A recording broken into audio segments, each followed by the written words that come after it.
Salam damai sejahtera Bapak, Ibu, serta saudara-saudari semua. Untuk mengawali renungan tentang firman Tuhan ini, mari kita bersatu di dalam doa. Tuhan Allah Bapa di surga yang memelihara hati, akal, dan pikiran kami, umat manusia, berfirmanlah kepada kami sebab kami bersedia untuk mendengar, dan atas pertolongan Roh Kudus, mampukan kami supaya boleh melaksanakan firman-Mu itu dalam hidup kami sehari-hari. Hanya dalam nama Tuhan Yesus kami bermohon kepadamu. Amin. Sebagai nas renungan firman Tuhan pada hari ini diambil dari Amsal 24 ayat 16 yang berbunyi, sebab 7 kali orang benar jatuh, namun ia bangun kembali, tetapi orang fasik akan roboh dalam bencana. Sebagai tema yang diangkat dari nas renungan kita adalah kegagalan itu keberhasilan yang tertunda.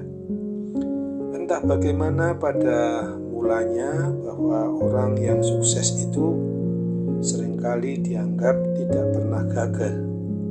Padahal sejatinya tidak ada kesuksesan yang diraih tanpa pernah melewati proses ujian dari suatu kegagalan.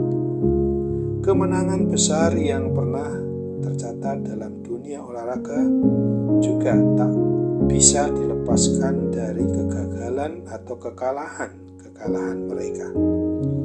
Menang atau kalah, atau menang dan kalah itu, sukses dan gagal sebenarnya adalah suatu perkara yang biasa dalam siklus kehidupan kita umat manusia.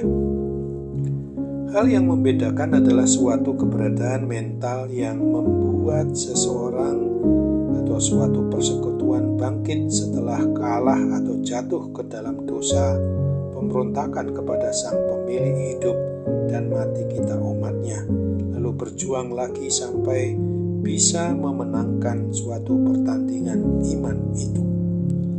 Nas renungan tentang firman Tuhan pada hari ini juga mau berbicara mengenai bagaimana harus menyikapi suatu kegagalan.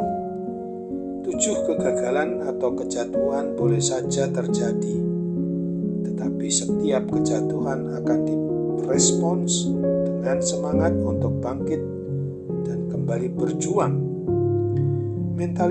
Mentalitas seperti inilah yang kini dibutuhkan oleh kita sebagai umat yang beriman percaya kepada Kristus di dalam menjalani kehidupan yang dipenuhi oleh adanya banyak tantangan ini. Kekuatan yang Tuhan Allah Bapa berikan pun akan semakin terasa begitu manis ketika berjumpa dengan orang yang beriman percaya kepada Kristus dengan mentalitas pemenang dalam dirinya. Adakah mentalitas sebagai pemenang yang penuh dengan keberhasilan itu di dalam diri kita? Apakah orang sukses dan berhasil itu tidak pernah gagal? Apa yang harus kita lakukan untuk menjadi sukses dan berhasil?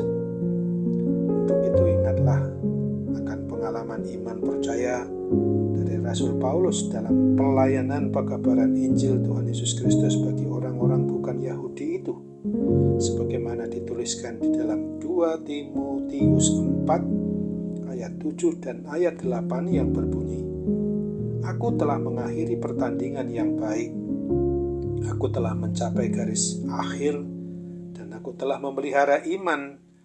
Sekarang telah tersedia bagiku mahkota kebenaran yang akan dikaruniakan kepadaku oleh Tuhan, Hakim yang adil pada harinya, tetapi bukan hanya kepadaku, melainkan juga kepada semua orang yang merindukan kedatangannya."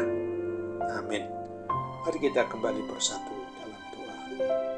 Oh Tuhan Bapa di surga, terima kasih untuk firman Tuhan yang boleh mengingatkan kami pada hari ini bahwa dari sejak umat manusia ada di muka bumi, keturunan Adam dan Hawa tidak terlepas dengan jatuh bangun dari segala bentuk perilaku untuk tetap beriman percaya kepada Tuhan yang seringkali gagal, tidak berhasil di dalam mempertahankan satu-satunya iman percaya yang sungguh-sungguh harus dipahami oleh semua umat manusia kapan dan dimanapun waktunya umat manusia itu berada selagi ada di kolong langit ini.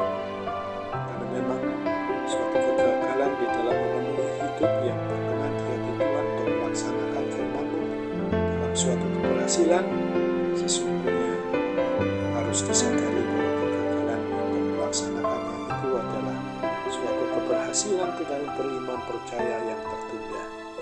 Sekarang Bapa, kami hendak serahkan juga segala sesuatu yang kami sadari bahwa seringkali mengganggu akan reputasi kami di dalam melaksanakan tugas pelayanan di dalam hidup kami, mulai dari keluarga yang sebagai unit kecil gereja-Mu. Tidak terlepas bahwa kadangkala kami harus sadari sebagai orang tua, sebagai suami istri, seringkali harus kami sadari terjadi kegagalan sebagai orang tua yang baik, baik sebagai suami maupun sebagai istri di dalam pelayanan yang senantiasa harus kami perlakukan terus mengandalkan kuasa kasih pertolongan Roh Kudus.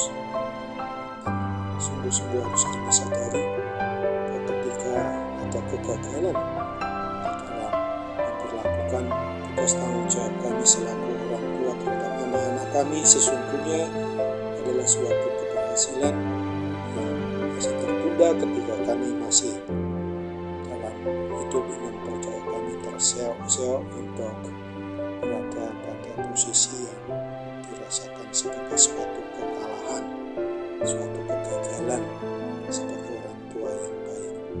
Dan kala saat ini kami merasakan ada gangguan kesehatan yang ada pada diri kami ini, Bapa, tolong kami supaya kami boleh dipulihkan dan disembuhkan karena kasih, karena anugerah mujizat kesembuhan itu boleh dan akan terus berada dalam hidup kami umat-Mu. Sambut apalah doa kami, sempurnakan dan kabulkan Bapa, karena kami bermohon dalam nama Tuhan Yesus Kristus. Amin.